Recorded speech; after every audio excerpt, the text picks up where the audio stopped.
ঈদ যতই ঘনিয়ে আসছে জমে উঠেছে ঈদের বাজার। শহরের প্রতিটি শপিং মলে সারা রাত চলে কেনাকাটা। কোনো প্রকার অপ্রীতিকর ঘটনা এড়াতে প্রশাসনের নজরদারি রয়েছে। দর্শক, এ বিষয়ে বিস্তারিত জানাতে আমাদের সাথে যুক্ত হচ্ছেন সহকর্মী দেবল চন্দ্র দাস। দেবল, ঈদের শেষ মুহূর্তের কেনাকাটায় ভিড় কেমন দেখছেন, আর ক্রেতাদের কি কোনো অভিযোগ আছে কিনা? আপনি যেমনটি বলেছেন, আপনি জানেন যে আর কয়েকদিন পরে ঈদ, এবং এই ঈদকে সামনে রেখে কিন্তু নেত্রকোনার যে শপিং মলগুলা সবাই ব্যস্ত সময় পার করছে এবং প্রায় সারা রাত মানে তারা ব্যবসা কেনাকাটা করে থাকে, তারা অনেকের রাতের বেলা কেনাকাটা করে থাকে। তো আমি কয়েকজন ব্যবসায়ীর সাথে কথা বলছি, তারা বলছে যে গত বছর যে ব্যবসা ছিল এবার এই সময়ের মধ্যে এখন কিন্তু এই ব্যবসা হচ্ছে না।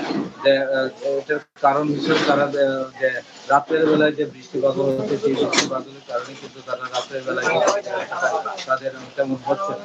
তো এছাড়াও আমি ক্রেতাদের সাথে কথা বলেছি যে তারাও কিন্তু স্বাচ্ছন্দ্যে দিনের বেলায় কেনাকাটা করছে এবং দামও কিন্তু তাদের যে নাগালের ভিতরে রয়েছে। তো সব মিলিয়ে যে আমি প্রশাসনের সাথে কথা বলেছি এই বিষয়ে, যে জেলায় যাতে কোনো অপ্রীতিকর ঘটনা না ঘটে এবং যে আমাদের নেত্রকোনার যে শপিং মল রয়েছে, কাপড়ের সবচেয়ে বড় ব্যবসা প্রতিষ্ঠান রয়েছে বড়বাজার এলাকা, সেই এলাকায় কিন্তু প্রতিনিয়ত কিন্তু প্রশাসনের পক্ষ থেকে, যে পুলিশ প্রশাসনের পক্ষ থেকে কিন্তু তাদের নজরদারি রয়েছে।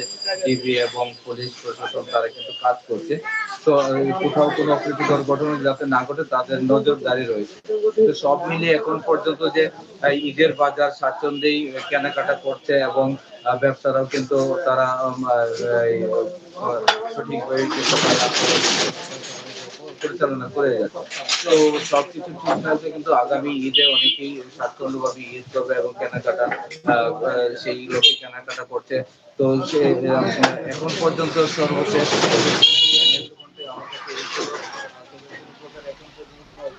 কিন্তু খবর আমরা পাইনি।